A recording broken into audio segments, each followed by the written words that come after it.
like I've lost part of my identity. Imagine if you lost your arrow, or if Katara lost her hair loopies. Here's your produce, ponytail guy. I used to be Boomerang Guy. The world of Avatar is home to a vast, diverse cast of characters, each with much to desire. What makes this show so great is its attention to detail. On face value, this world that the Avatar occupies is easily digestible for children, but yet the lore is so deep enough for older audiences to get so much more from it. This show's story hinges on its characters' internal and external ambivalence. Many characters do this, but I could argue that one character does it best. The best example of this comes in the form of one of the show's main characters, the one with the least amount of screen time, Sokka. Sokka on the surface can be considered witty, aloof, and sometimes strategic, though this is ironic, since he is all of these things, just not in the order presented. Sokka is arguably one of the most intelligent characters in the series.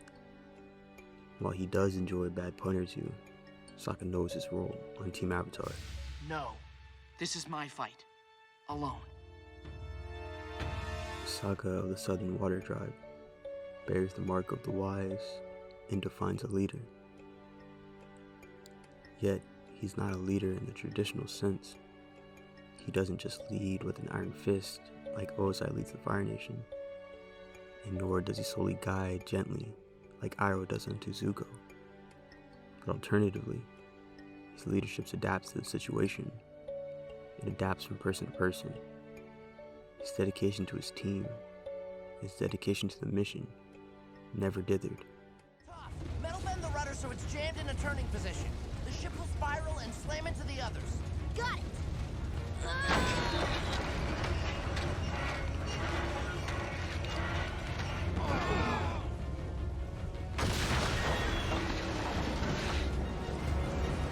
This is what makes Sokka extraordinary.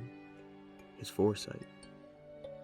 The fact that his perception can lead him and his loved ones out of any given situation. And though he's a realist, he never turns away any help from the universe. Thank you, the universe.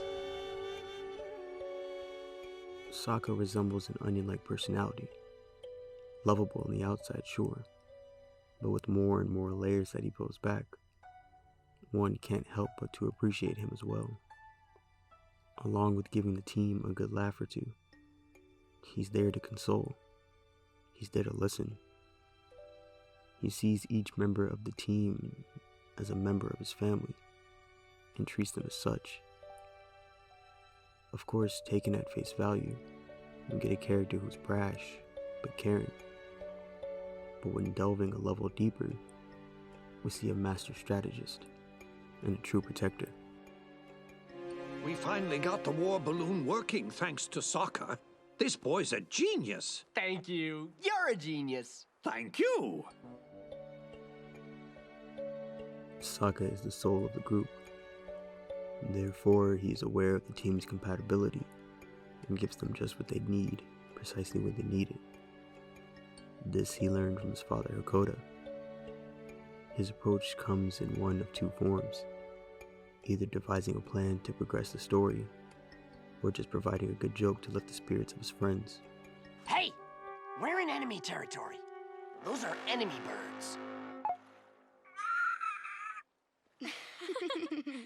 In a world full of elemental benders, Sokka was forced to become more resourceful with his tools and his weapons, since he wields no bending himself, to hold his own in any given situation. There are many skilled fighters in Avatar that don't possess any bending. For example, Ty Lee, Mei, and Jet, each adept in their own physical prowess. This proves that your valency isn't bound by your talent, but rather bound by your own limits. But where does this leave Sokka? Sokka understands his surroundings and his shortcomings. But as the story progresses, he doesn't become any less integral to Team Avatar. Through Sokka's macho man exterior and his overall aloofness lies an endearing heart. As much as he likes to play off his sensitive side, he avidly looks out for others, their well-being, rather than his own. This compassion isn't a line in the sand. He supports anyone in need. But when Sokka definitively loves someone, his compassion shifts to protection. His fear of loss, or the fear of uncertainty, is far greater than his fear of physical pain. This developed as a child, losing both parents to the Fire Nation, first losing his mother to invaders, and not long after losing his father to fight in the war. This forced Sokka to grow up faster than your typical child, needing to mature enough to watch over the Southern Water Tribe, the one his father entrusted him with, and more importantly to watch over his sister. So when Aang arose from the iceberg, Sokka was understandably wary of his appearance, not wanting to lose his sister to a random 12-year-old out to save the four nations. But his protection yields even beyond his family. You're right. You're perfectly capable of taking care of yourself. Wait! Oh, never mind. I thought I saw a spider, but you're fine. Early on in Book 1, during the second episode in fact, Team Avatar ventured to Kyoshi Island, where the viewers are introduced to the Kyoshi warriors, strong fighters that will no bending, but yet walk in the footsteps of Avatar Kyoshi herself. But during this time, Sokka's masculinity could be considered, well, nothing short of toxic. Needless to say, his misogyny showed. But this was good. Sokka learned from his mistakes and ultimately apologized and became better from it. This eventually led to him catching the eye of their leader Suki. They share a kiss seconds before Team Avatar is forced to retreat as Kyoshi Island is attacked by Zuko and the Fire Nation. This led Sokka to develop into the man, the caring man he truly is. But this stuck with Sokka. Sokka never forgot what she taught him. The lesson of, just as bending, that strength isn't bound by one single characteristic. And this is what kept Sokka going, at least subconsciously. Oh, I'm sorry. I didn't count you. You know, no bending and all. I can still fight! Okay, 3 on 3 plus Sokka. But when Sokka carries to the point of protection and can't act as a sanctuary, it breaks him. He can't handle failing to protect. He lost his father and failed to protect the Southern Water Tribe when he left. He lost Princess Yue and failed to help protect the North Pole during its siege. These feelings wore on him and were nothing short of devastating. So when faced with the reality of loss, he couldn't let it happen again. So this is why he feels the need to overprotect. He overprotected Suki during their time in the Serpent's Pass, but even lost her. This led him to question his own abilities, question his own ceiling, and even question his role in the team. Of course, until he found his master. Up until this point, everyone on Team Avatar has had a master to help them hone their craft. Everyone except Sokka. He ventures out to find something that makes him special, something that leaves a mark on his team and the rest of the world. The fact is, each of you is so amazing and so special, and I'm not. I'm just the guy in the group who's regular. Sokka's highs and lows easily coincide with the main storylines. From trying to protect his sister from the Avatar, to falling in love with a woman who would eventually give her life to save the moon. And finally, his confidence is unshaken once he gets his space sword. Team Avatar never loses again. Their failed siege of the Fire Nation was nothing but a lesson. The attacking brigade forced their way through Fire Nation defenses, with their only shortcoming being that the Fire Lord retreated. And from that point on, Sokka never lost. Never lost a fight, never lost his family, never lost his confidence. This fed Sokka's wisdom, and would fortunately lead to Sokka's most riveting plan of action yet, breaking into the Fire Nation's highest security prison to retrieve his father, and inadvertently his love as well. He needs to save them.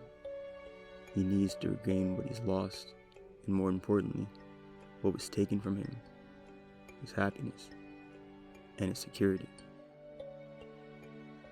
With the aid of Zuko and other past enemies, they escaped the Boiling Rock with far more than just Hakoda and Suki. They left with experience, they left with tendencies, and knowledge. This is far more valuable than any 2 soldiers to aid a rebellion. This intel becomes more than enough to defeat the Fire Nation. This version of Team Avatar, and more importantly of Sokka, really come into their own.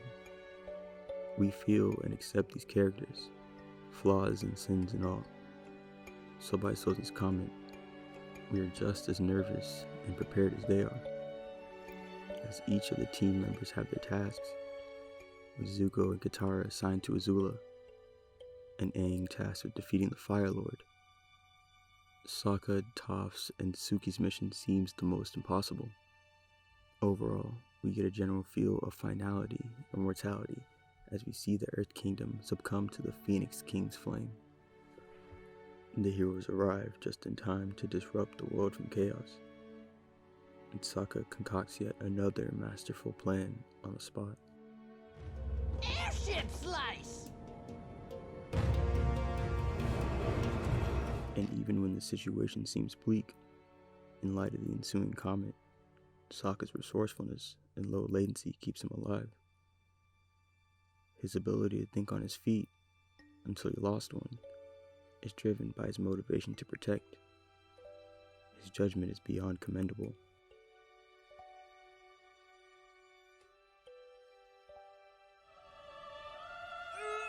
I don't think Boomerang is coming back, Toph.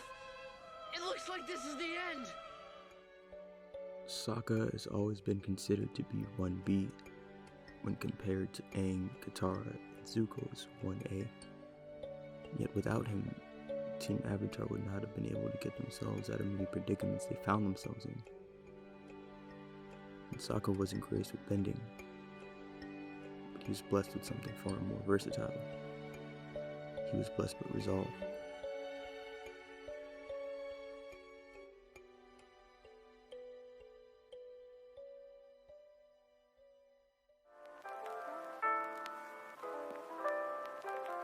My first girlfriend turned into the moon. That's rough, buddy.